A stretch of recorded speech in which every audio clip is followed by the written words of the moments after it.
नमस्कार, नमो बुद्धाय, जय जोहार। साथियों, जागो पंच में आप सभी का स्वागत है। जागो पंच आपके लिए नित्य के भांति आज भी लेके आया है अंधविश्वास और पाखंड की पोल खोल। इस पोल खोल में आप सभी देखेंगे कि कैसे एक ईश्वर के कान से बच्चे पैदा हो रहे हैं इस विषय में। तो साथियों, ये कहानी आई है दुर्गा सप्तशती से। जो श्री दुर्गा सप्तशती, इस समय नवरात्रि का समय भी चल रहा है और दुर्गा सप्तशती की चर्चा न करें, दुर्गा की बात न करें, दुर्गा के विषय में चर्चा न करें, ये अन्याय होगा हमारे समाज के लिए। तो साथियों, आज हम लाए हैं आपके लिए पेज नंबर 68 और इस 68 में क्या कहा गया है यह मैं आपको पढ़ के सुनाना चाहता हूं। देखिए इसमें कैसे हमारे समाज में ब्रह्मा के मुख से बच्चे पैदा हुए, ब्रह्मा की भुजाओं से बच्चे पैदा हुए, ब्रह्मा के उदर से बच्चे पैदा हुए और उनके पैरों से बच्चे पैदा हुए, और वहीं उनके जो बच्चे पैदा हुए वो ब्राह्मण, क्षत्रिय, वैश्य, शूद्र कहलाए। और दूसरी तरफ जो विष्णु थे, विष्णु के सो जाने पर उनके कान से बच्चे पैदा हो गए और वो बच्चे असुर कहलाए। तो साथियों, ये जानकारी हम सभी को होनी चाहिए, क्योंकि हमारे समाज में जिस तरह से अंधविश्वास और पाखंड परोसा गया है, यह अतिशयोक्ति जो हुई है वह हम सभी को पता चलनी चाहिए। इसीलिए मैं इस घटना को आपके बीच में प्रस्तुत कर रहा हूं। तो कहानी है, राजा ने पूछा, राजा और ऋषि की बातचीत हो रही थी, उसी की यह चर्चा दी है। राजा ने पूछा, भगवान जिन्हें आप महामाया कहते हैं वे देवी कौन हैं? ब्राह्मण, आप उनका आविर्भाव कैसे हुआ तथा उनके चरित्र को कौन कौन है? ब्रह्मवेत्ताओं में श्रेष्ठ महर्षि, उन देवी का जैसा प्रभाव हो वैसा स्वरूप हो, जिस प्रकार प्रादुर्भाव हुआ हो वह सब मैं आपके मुख से सुनना चाहता हूं। यानी एक जो सोने वाली देवी है, जो जैसे हम नींद में हो जाते हैं तो उसे योग निद्रा देवी कहते हैं। तो इसको भी इन्होंने देवी बनाया हुआ है। इस देवी के बारे में कैसे पैदा हो गई ये बताया है, इसी के बारे में मैं बात कर रहा हूं। तो ऋषि बोले, राजन, वास्तव में ये देवी नित्य स्वरूपा ही है, संपूर्ण जगत उन्हीं का रूप है तथा उन्होंने समस्त विश्व को व्याप्त कर रखा है। तथापि उनका प्रकाट्य अनेक प्रकार से होता है, वह मुझसे सुनो। यद्यपि वे नित्य और अजन्मा है, तथापि जब देवताओं का कार्य सिद्ध करने के लिए प्रकट होती हैं उस समय लोक में उत्पन्न हुई कहलाती हैं। अब आप यहां पे गौर करिएगा, इस कहानी का महत्वपूर्ण भाग आपके सामने आ रहा है।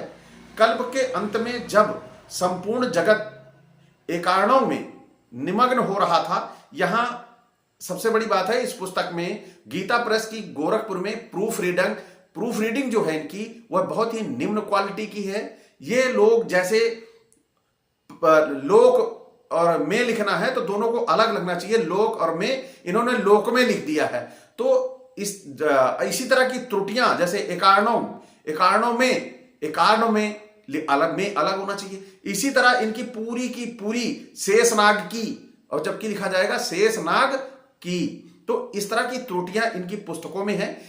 ऐसी त्रुटियां ये समाज में परोस कर अपना परिचय दे रहे हैं कि यह बहुत ही अच्छी प्रेस की पुस्तक है, लेकिन जो अपनी हिंदी की त्रुटि नहीं सुधार पाता वह समाज में कैसे हमें अंधविश्वास और पाखंड को परोसने का काम कर रहा है। तो आइए देखते हैं कि कैसे इन्होंने हमारे बीच में इतनी महत्वपूर्ण बात इतनी गलतियों के साथ की है और हम उसे ईश्वरीय मानकर पूजा करते हैं। आइए, कल्प के अंत में जब संपूर्ण जगत एकारणों में निमग्न हो रहा था और सबके प्रभु भगवान विष्णु शेष नाग की सैया बिछाकर योग निद्रा का आश्रय ले सो रहे थे। यानी योग निद्रा का आश्रय ले सो रहे थे, यानी जो नींद आ रही थी वो योग नींद थी, इनकी नींद नहीं थी। तो योग निद्रा का आश्रय लेके सो रहे थे। उस समय उनके कानों के मैल से, यानी जो उनके कान में मैल पड़ा हुआ था, ये लोग सफाई थोड़ा कम करते थे और इनके कानों में मैल इतना इकट्ठा हो जाता था, उस मैल से जैसे उधर पार्वती के गणेश बन जाते हैं मैल से, वैसे ही इधर देखिए ये विष्णु के भी कान में मैल हो जाती है और उस मैल से दो भयंकर असुर उत्पन्न हुए जो मधु और कैटब के नाम से विख्यात थे। वे दोनों ब्रह्मा जी का वध करने को तैयार हो गए। अब बताइए, वो पैदा होते ही तुरंत ब्रह्मा जी से पता नहीं क्या खुन्नस इन्हें हो गई कि पैदा होते ही ये ब्रह्मा जी के पीछे पड़ गए। अब यहां देखने वाली बात यह है कि इनकी ब्रह्मा जी से क्या दुश्मनी थी जो पैदा होते ही ये ब्रह्मा जी के पीछे पड़ गए।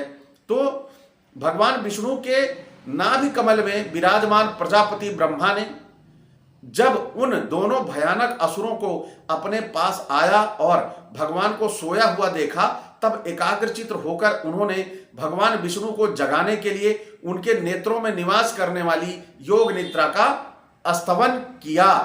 अब यहां पे देखिए, ब्रह्मा जो है वो कहां रहते थे? नाभि कमल में, विष्णु के नाभि में रहते थे। यही सोचने वाली बात है कि निवास स्थान इन लोगों का कहीं और नहीं, एक दूसरे के शरीर में था। जबकि बताते हैं कि ब्रह्मा ब्रह्मलोक में रहते थे। क्या विष्णु की नाभि ही ब्रह्मलोक थी? यही सारे सवाल उठते हैं और इससे ये पूछने पर वह जवाब नहीं देते। अगर मैं इस बात को कहता हूं कि ऐसा है तो इस बात का वो जवाब नहीं देते, इसका जवाब वो गाली देते हैं। अगर इस बारे में चर्चा की जाए, इस बारे में बातचीत की जाए तो सही उत्तर ना देकर बहकाने वाला उत्तर देते हैं और गालियों से स्वागत करते हैं, क्योंकि इसका कोई जवाब नहीं है, उत्तर नहीं है, तो इसके विषय में वो गाली देने लगते हैं। आइए आगे चलते हैं। उन्होंने भगवान विष्णु को जगाने के लिए जो योग निद्रा का स्तवन किया, जो इस विश्व की अधीश्वरी, जगत को धारण करने वाली, संसार का पालन और संहारण करने वाली तेज स्वरूपा भगवान विष्णु की अनुपम शक्ति हैं। उन्हीं भगवती निद्रा देवी की भगवान ब्रह्मा स्तुति करने लगे। जब भगवान ब्रह्मा उनकी स्तुति करने लगे तो क्या हुआ कि वह वहां पर प्रकट हो जाती हैं। और देखिए क्या कह रहे हैं, ऋषि कह रहे हैं कि राजन, जब ब्रह्मा जी ने वहां मधु और कैटब को मारने के उद्देश्य से भगवान विष्णु को जगाने के लिए तमोगुण की अधिष्ठाती देवी योग निद्रा की इस प्रकार स्तुति की, तब वे भगवान के नेत्र, मुख, नासिका, बाहु, हृदय और वक्ष स्थल से निकलकर अव्यक्त जन्मा ब्रह्मा जी की दृष्टि समक्ष खड़ी हो गई। और वो ब्रह्मा जी के सामने आकर खड़ी हो गई और बोली कि प्रभु आदेश करिए। अब योग निद्रा से मुक्त होने पर जगत के स्वामी भगवान जनार्दन एकारणों के जल में शेषनाग की सैया से उठे। देखिए क्या भयंकर, शेषनाग पर सो रहे थे और उठे। और फिर देखिए, फिर उन्होंने उन दोनों असुरों को देखा। वे दुरात्मा मधु और कैटब अत्यंत बलवान तथा पराक्रमी थे और क्रोध से लाल आंखें किए ब्रह्मा जी को खा जाने के लिए उद्योग कर रहे थे। उनकी मतलब खा जाने वाली नजरों से देख रहे थे। तब भगवान श्री हरि ने उठकर उन दोनों के साथ 5000 वर्षों तक केवल बाहु युद्ध किया। यानी हमारे विष्णु जी कितने शक्तिशाली और पावरफुल थे कि उनके कान की मैल से पैदा हुए, यानी जो उनके मैल से पैदा हुए हैं उनसे कैसे ये जीत नहीं पा रहे थे। वैसे ही जैसे इन्होंने दिखाया है कि इस कहानी को लिखने वाला ब्राह्मण, और ब्राह्मण ने यहां तक दिखाया हुआ है कि ब्राह्मणों ने भगवान से लड़ाई की, भगवान का लिंग तक काट लिया, है ना। तो जो भगवान को नहीं छोड़ा, तो यहां भगवान से ही राक्षस असुरों को लड़ा के और भगवान को ही हरा के दिखा रहा है कि यहां विष्णु कैसे हार रहे हैं। तो निश्चित तौर पर भगवान हारेगा नहीं। अगर भगवान होगा तो भगवान हार नहीं सकता। भगवान की मैल से पैदा हुआ भगवान एक अपनी फूंक में खत्म कर सकता है। भगवान में अगर उसने निर्माण किया है पूरे विश्व का तो क्षण भर में उसे खत्म कर सकता है। उसके लिए मैल एक बहुत ही तुच्छ चीज है। वो तो मैल तो केवल पानी से धो देने से बह जाएगी, वह भले ही किसी रूप में हो। लेकिन यहां पर हमें सबसे समझने वाली बात है कि उन्हीं के मैल से पैदा हुई चीज और उन्हें 5000 साल लड़ने को मजबूर कर रही है और वो जीतते नहीं है, अंततः हारते हैं। और यहां पर उनकी हार के बाद भी वो दोनों असुर क्या कह रहे हैं, ये आप गौर से सुनिए। देखिए, वे दुरात्मा मधु और कैटब अत्यंत बलवान प्रकर्मी थे। क्रोध से आंखें लाल किए ब्रह्मा को खा जाने वाली नजरों से देख रहे थे। तब भगवान श्री हरि ने उठकर उन दोनों के साथ 5000 वर्ष बाहु युद्ध किया। वे दोनों भी अत्यंत बल के कारण उन्मत्त हो रहे थे। इधर महामाया ने भी उन्हें मोह में डाल रखा था, इसलिए वे भगवान विष्णु से कहने लगे, हम तुम्हारी वीरता से संतुष्ट हैं, तुम हम लोगों से कोई वर मांग लो। यानी अब देखिए, जहां प्रसन्न होना था विष्णु को कि इतना शक्तिशाली हम मेरे महल है, तो वह अपनी महल को क्यों मारना चाहते थे? इतने शक्तिशाली थे, उनसे काम लेते। लेकिन वहां पर उठ के वो उनको समझाने बुझाने की बजाय वह क्यों मारने पे आमादा हो गए, यही यहां समझने और सोचने वाली बात है। और उसके बाद भी वो दोनों कहते हैं कि विष्णु मांग ले, क्या वर मांगता है? तो विष्णु क्या वर मांगते हैं? यदि तुम दोनों मुझ पर प्रसन्न हो तो अब मेरे हाथों मारे जाओ, बस इतना सा ही मैंने वर मांगा है। यह दूसरे किसी वर से, मुझे किसी दूसरे वर से कोई लेना देना नहीं है।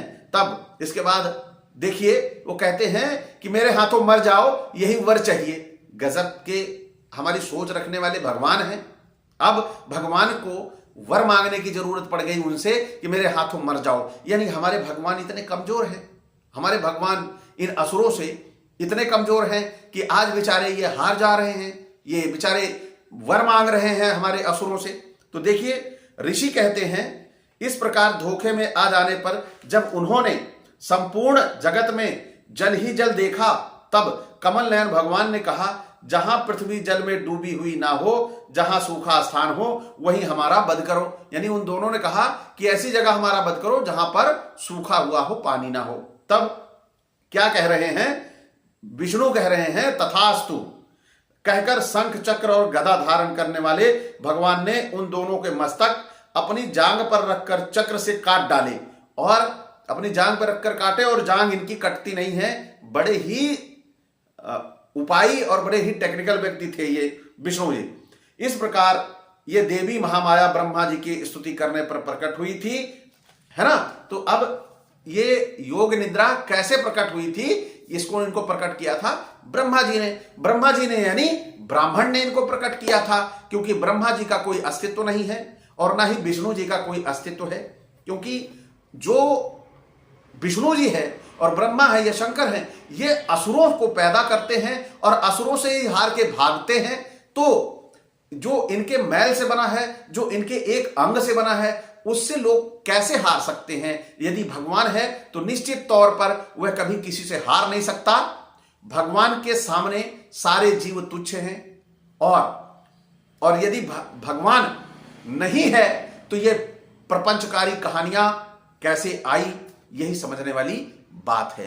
तो इन प्रपंचकारी कहानियों के पीछे बहुत बड़ी साजिश है, क्योंकि इसी साजिश में मैं आपको इसी जो दुर्गा सप्तशती है, इसकी एक कहानी जो आपके सामने मैं इससे पहले भी वीडियो बना रखा है, इसी कहानी का वो अंश मैं आपके सामने लाऊंगा, जहां इन लोगों ने दुर्गा को अपनी मां भी कहा है और दुर्गा जी के शरीर के एक एक अंग के बारे में, जिस अंग के बारे में एक प्रेमी अपनी प्रेमिका की प्रशंसा के लिए कहता है, वैसी ही कहानी इस दुर्गा सप्तशती को लिखने वाले ने दुर्गा मां को लिखा है। एक तरफ मां कहा है और दूसरी तरफ उनके अंग प्रत्यंगों की बहुत ही बेहूदे ढंग से प्रशंसा करके लिखा हुआ है। तो हम इसी की पूजा भी करते हैं, हम इसी की पूजा भी करते हैं और उसकी कहानी भी करते हैं, क्योंकि सप्तशती है तो नवरात्रि में इसका बड़ा महत्वपूर्ण योगदान है।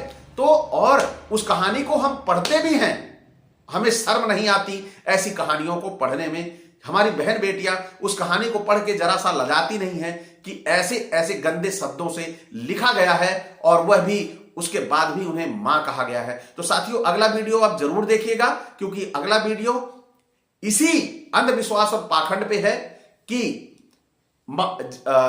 जो एक मां के शरीर का वर्णन कैसे किया गया है, यह आपको सामने मैं लेके आऊंगा और आप सभी देखें कि कैसे हमारे समाज में अंधविश्वास और पाखंड परोसा गया है। तो साथियों, अगर आज का वीडियो आपको अच्छा लगा हो तो लाइक करें, और जो हमारे नए साथी देख रहे हैं वो चैनल को सब्सक्राइब करना ना भूलें। इसी के साथ ही बेल आइकन की घंटी दबा लें, जिससे हमारा वीडियो आप तक त्वरित गति से पहुंच जाए। इसी के साथ आपसे विदा, नमस्कार, जय जवाहर।